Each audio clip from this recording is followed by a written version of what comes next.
शांति शांति शांति।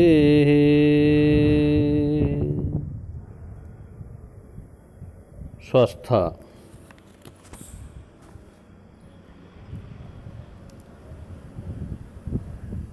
गद्यखंड लेखिका चपला देवी की रचना।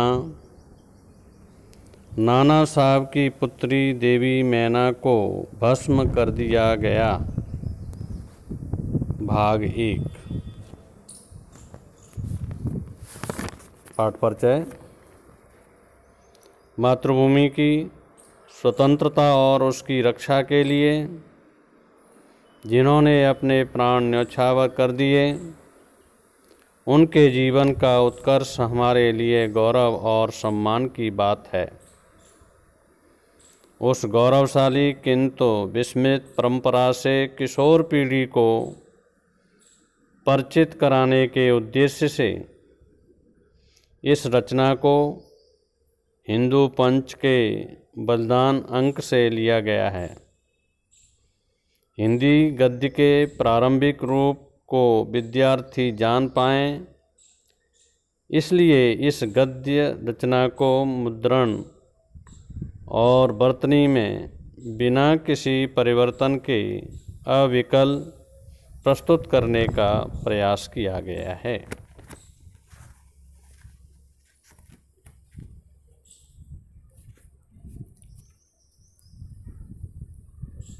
सन 1857 ईस्वी के विद्रोही नेता धुंधु पंत नाना साहब कानपुर में असफल होने पर जब भागने लगे तो वे जल्दी में अपनी पुत्री मैना को साथ न ले जा सके।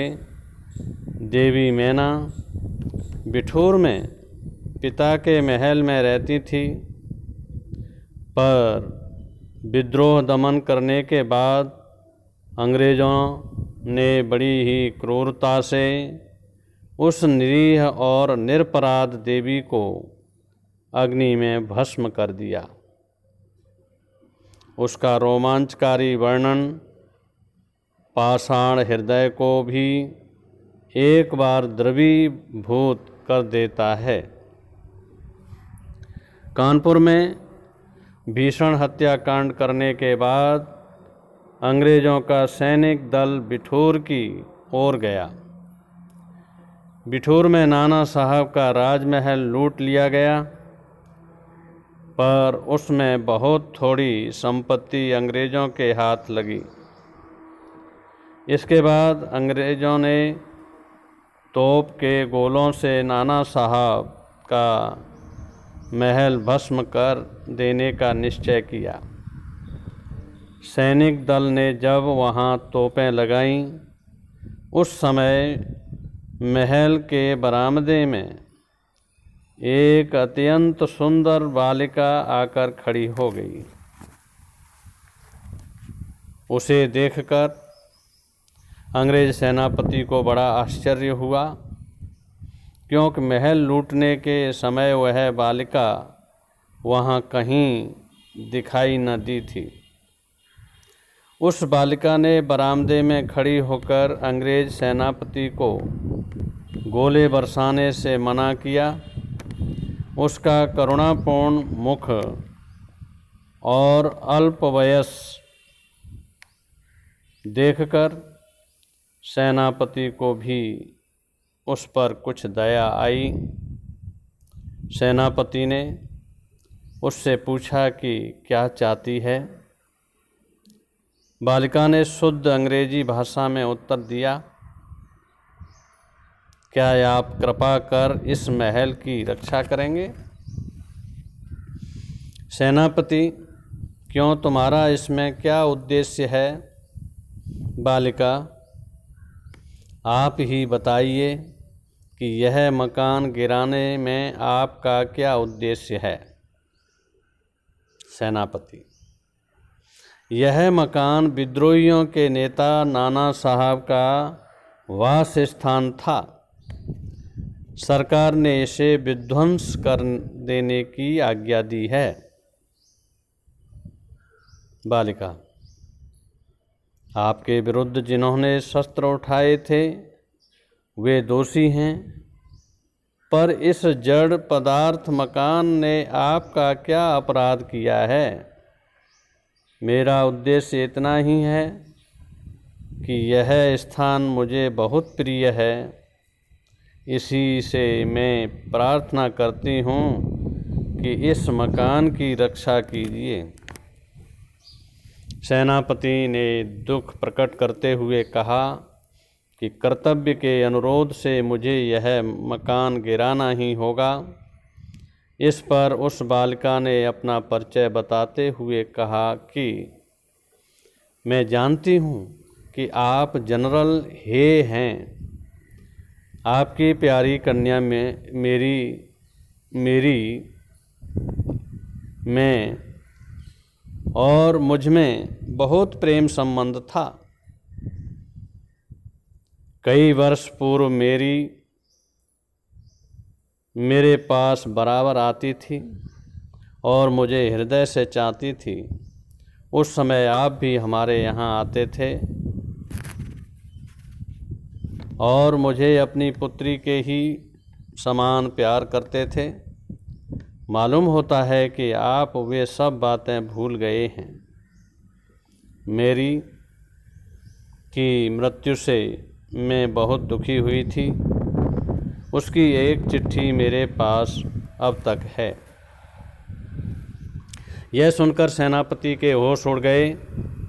उसे बड़ा आश्चर्य हुआ और फिर उसने उस बालिका को भी पहचाना और कहा, अरे यह तो नाना साहब की कन्या मैना है। सेनापति हे कुछ क्षण ठहर कर बोले, हाँ, मैंने तुम्हें पहचाना कि तुम मेरी पुत्री मेरी की सहचरी हो, किंतु मैं जिस सरकार का नौकर हूँ उसकी आज्ञा नहीं टाल सकता, तो भी मैं तुम्हारी रक्षा का प्रयत्न करूँगा। इसी समय प्रधान सेनापति जनरल ओटरम वहाँ आ पहुँचे और उन्होंने बिगड़कर सेनापति हे से कहा, नाना का महल अभी तक तोप से क्यों नहीं उड़ाया गया? सेनापति हे ने विनयपूर्वक कहा, मैं इसी फिक्र में हूँ, किंतु आपसे एक निवेदन है। क्या किसी तरह नाना का महल बच सकता है?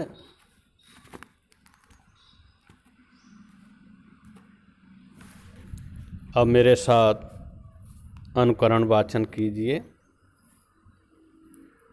1857 ईस्वी के विद्रोही नेता धुंधुपंत नाना साहब कानपुर में असफल होने पर जब भागने लगे तो वे जल्दी में अपनी पुत्री मैना को साथ न ले जा सके। देवी मैना बिठूर में पिता के महल में रहती थी, पर विद्रोह दमन करने के बाद अंग्रेज़ों ने बड़ी ही क्रूरता से उस निरीह और निरपराध देवी को अग्नि में भस्म कर दिया। उसका रोमांचकारी वर्णन पाषाण हृदय को भी एक बार द्रवीभूत कर देता है। कानपुर में भीषण हत्याकांड करने के बाद अंग्रेज़ों का सैनिक दल बिठूर की ओर गया। बिठूर में नाना साहब का राजमहल लूट लिया गया, पर उसमें बहुत थोड़ी संपत्ति अंग्रेज़ों के हाथ लगी। इसके बाद अंग्रेज़ों ने तोप के गोलों से नाना साहब का महल भस्म कर देने का निश्चय किया। सैनिक दल ने जब वहाँ तोपें लगाईं, उस समय महल के बरामदे में एक अत्यंत सुंदर बालिका आकर खड़ी हो गई। उसे देखकर अंग्रेज सेनापति को बड़ा आश्चर्य हुआ, क्योंकि महल लूटने के समय वह बालिका वहाँ कहीं दिखाई न दी थी। उस समय उस बालिका ने बरामदे में खड़ी होकर अंग्रेज सेनापति को गोले बरसाने से मना किया। उसका करुणापूर्ण मुख और अल्प वयस देखकर सेनापति को भी उस पर कुछ दया आई। सेनापति ने उससे पूछा कि क्या चाहती है। बालिका ने शुद्ध अंग्रेजी भाषा में उत्तर दिया, क्या आप कृपा कर इस महल की रक्षा करेंगे। सेनापति, क्यों, तुम्हारा इसमें क्या उद्देश्य है। बालिका, आप ही बताइए कि यह मकान गिराने में आपका क्या उद्देश्य है। सेनापति, यह मकान विद्रोहियों के नेता नाना साहब का वास स्थान था। सरकार ने इसे विध्वंस कर देने की आज्ञा दी है।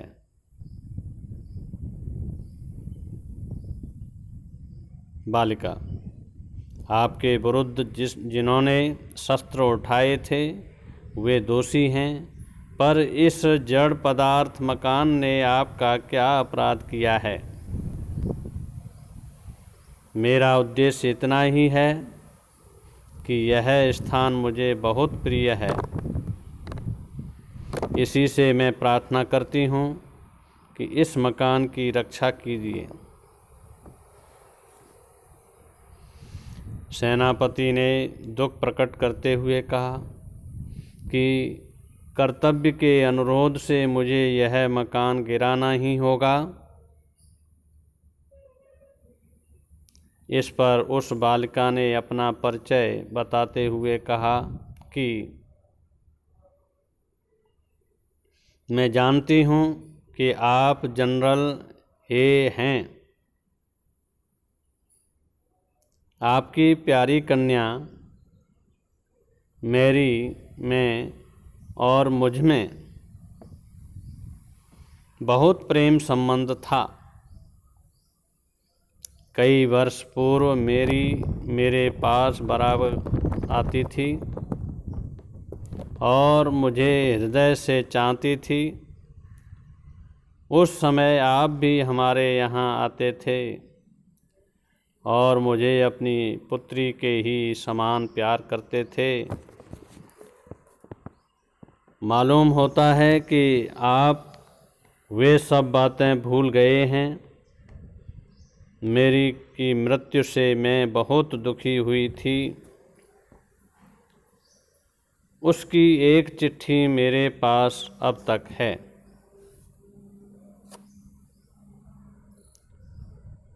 यह सुनकर सेनापति के होश उड़ गए। उसे बड़ा आश्चर्य हुआ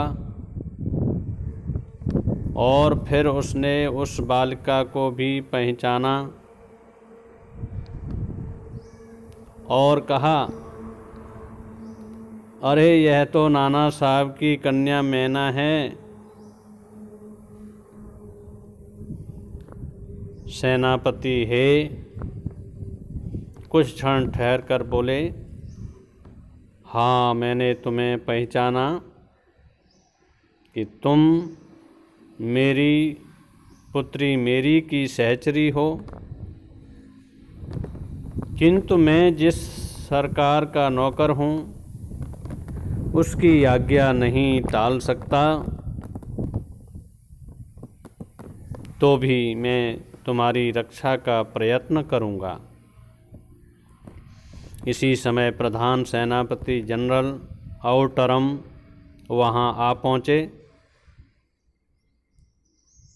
और उन्होंने बिगड़कर सेनापति हे से कहा,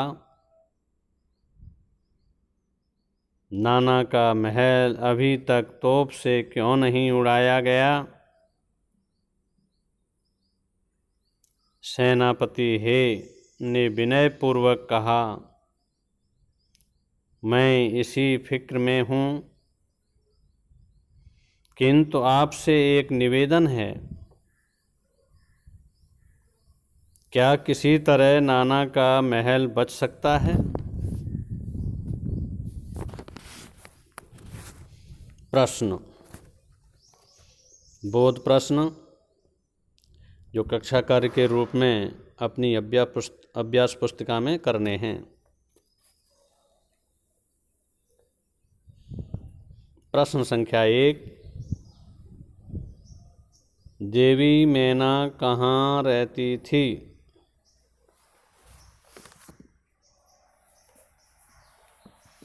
उत्तर, देवी मैना बिठूर में पिता के महल में रहती थी। प्रश्न संख्या 2, अंग्रेजों ने बड़ी क्रूरता से किसको अग्नि में भस्म कर दिया?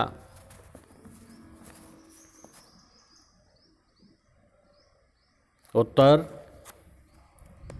अंग्रेजों ने बड़ी क्रूरता से उस निरीह और निरपराध देवी को अग्नि में भस्म कर दिया।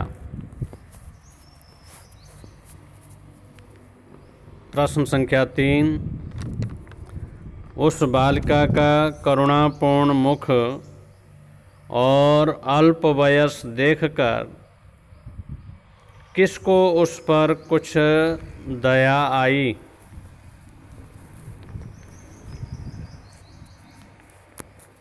उत्तर,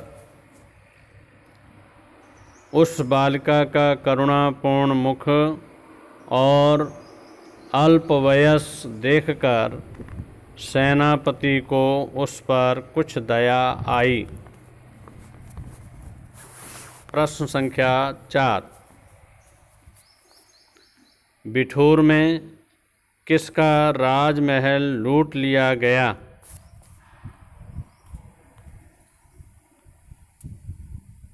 उत्तर, बिठूर में नाना साहब का राजमहल लूट लिया गया। प्रश्न संख्या 5, अंग्रेजों ने तोप के गोले से किसका निश्चय किया?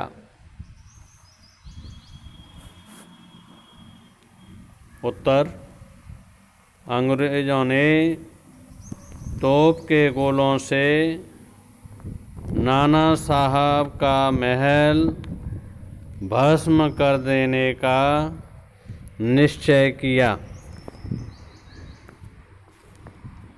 अभ्यास प्रश्न जो गृह कार्य के रूप में अपनी अभ्यास पुस्तिका में स्वयं हल करने हैं। प्रश्न संख्या 1,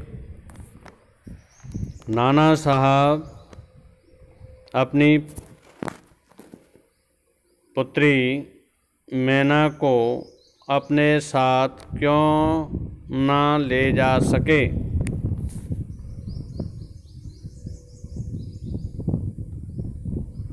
प्रश्न संख्या 2, अंग्रेज सैनिक नाना साहब के महल को क्यों लूटना और नष्ट करना चाहते थे?